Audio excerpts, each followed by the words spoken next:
Hi everyone, good morning. Hope ನೀವೆಲ್ಲ ಚೆನ್ನಾಗಿದ್ದೀರಾ ಅನ್ಕೋತೀನಿ.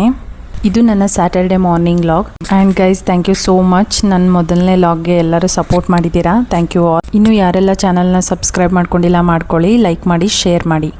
ಗೈಸ್ ಬನ್ನಿ ವೆಜ್ ಮೋಮೋಸ್ ಮಾಡೋಣ. ಆ್ಯಕ್ಚುಲಿ ನನಗೆ ರೈಸ್ ಪೇಪರ್ ಬೇಕಿತ್ತು, ನಂಗೆ ಸಿಗಲಿಲ್ಲ. ನಿಮಗೆ ಸಿಕ್ಕರೆ ಇಲ್ಲಿ ಮೆನ್ಷನ್ ಮಾಡಿದ್ದೀನಿ, ಅದನ್ನು ತೊಗೊಳ್ಳಿ. ಪೇಪರಲ್ಲಿ ಮಾಡಿದರೆ ಇನ್ನೂ ಹೆಲ್ದಿಯಾಗಿರುತ್ತೆ. ಇವಾಗ ನಾನು 1 ಕಪ್ ಮೈದಾ ಹಿಟ್ಟು ತೊಗೊಂಡಿದ್ದೀನಿ. ಸ್ವಲ್ಪ ಉಪ್ಪು ಸೇರಿಸ್ಕೋತಾ ಇದ್ದೀನಿ, ರುಚಿಗೆ ತಕ್ಕಷ್ಟು, ನಿಮ್ಗೆ ಎಷ್ಟು ಬೇಕೋ ಅಷ್ಟು. ಆಮೇಲೆ ಸ್ವಲ್ಪ ಆಯಿಲ್ ಹಾಕ್ತಾಯಿದ್ದೀನಿ. ಇವಾಗ ನಿಧಾನಕ್ಕೆ ಮಿಕ್ಸ್ ಮಾಡೋಣ. ನಂತರ ಸ್ವಲ್ಪ ನೀರು ಹಾಕ್ತಾ ಮಿಕ್ಸ್ ಮಾಡ್ತಾ ಹೋಗಬೇಕು. ತುಂಬ ಗಟ್ಟಿನೂ ಆಗಬಾರ್ದು, ತುಂಬ ಮೆತ್ತಗೂ ಆಗಬಾರ್ದು. ಕನ್ಸಿಸ್ಟೆನ್ಸಿ ಚೆನ್ನಾಗಿರಬೇಕು. ಸೊ ಇವಾಗ ನಾನು ಹಿಟ್ಟನ್ನ ರೆಡಿ ಮಾಡಿ ಇಟ್ಕೊಂಡಿದ್ದೀನಿ. ಇವಾಗ ವೆಜಿಟೇಬಲ್ಸ್ನ ಕಟ್ ಮಾಡೋಣ. ನಾನು ಕ್ಯಾಬೇಜ್ನ ತೊಗೊಂಡಿದ್ದೀನಿ ಮತ್ತು ಕ್ಯಾಪ್ಸಿಕಮ್ ಕೂಡ ತೊಗೊಂಡಿದ್ದೀನಿ. ತುಂಬ ಚಿಕ್ಕದಾಗಿ ಕಟ್ ಮಾಡ್ಕೋಬೇಕು. ಮತ್ತು ಆನಿಯನ್ ಕೂಡ ಕಟ್ ಮಾಡ್ಕೋತಾ ಇದ್ದೀನಿ. ಎಷ್ಟು ಚಿಕ್ಕದಾಗುತ್ತೋ ಅಷ್ಟು ಚಿಕ್ಕದಾಗಿ ಕಟ್ ಮಾಡ್ಕೊಳ್ಳಿ. ಮತ್ತು ಇವಾಗ ನಾನು ಕ್ಯಾರೆಟ್ನ ತುರ್ಕೋತಾ ಇದ್ದೀನಿ. ನಂತರ ಎಲ್ಲ ಮಿಕ್ಸ್ಚರ್ನ ಒಂದು ಬೌಲಿಗೆ ಹಾಕಬೇಕು. ಚೆನ್ನಾಗಿ ಮಿಕ್ಸ್ ಮಾಡಿ ಕ್ಲೋಸ್ ಮಾಡಿ ಇಟ್ಬಿಡಿ. ಮತ್ತು ಇವಾಗ ಚಟ್ನಿಗೆ 4 ಟೊಮ್ಯಾಟೊ ತೊಗೊಳ್ಳೋಣ. ಮತ್ತು ಒಂದು 4 ಮೆಣಸಿನ್ಕಾಯಿ ತೊಗೊಂಡು ಅದನ್ನು ನೀರಲ್ಲಿ ಕುದಿಸ್ಬಿಟ್ಟು ಇವಾಗ ಮಿಕ್ಸ್ಚರ್ ಮಾಡ್ಕೊಳ್ಳೋಣ.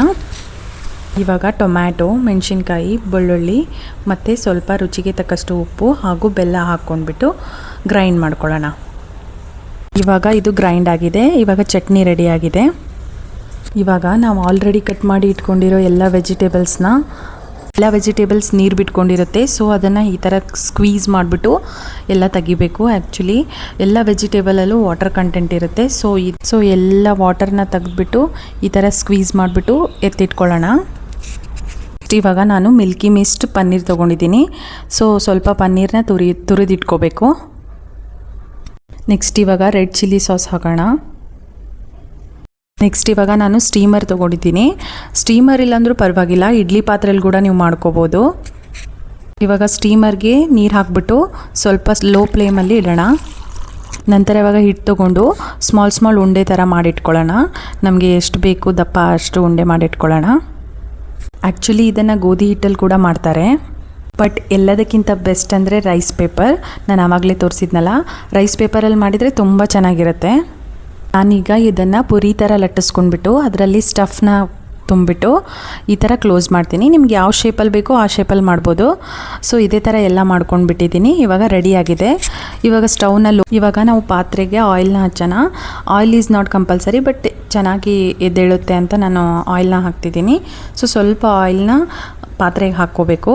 ನಂತರ ಇವಾಗ ನಾವು ಮಾಡಿಟ್ಕೊಂಡಿರೋ ಮೋಮೋಸ್ ಎಲ್ಲ ರೆಡಿ ಇದೆ, ನೋಡ್ತಾ ಇರ್ಬೋದು. ಸ್ವಲ್ಪ ದಪ್ಪ ಆಗಿದೆ. ಈ ಮೋಮೋಸ್ನೆಲ್ಲ ನಾವು ಪಾತ್ರೆಗೆ ಹಾಕಬೇಕು.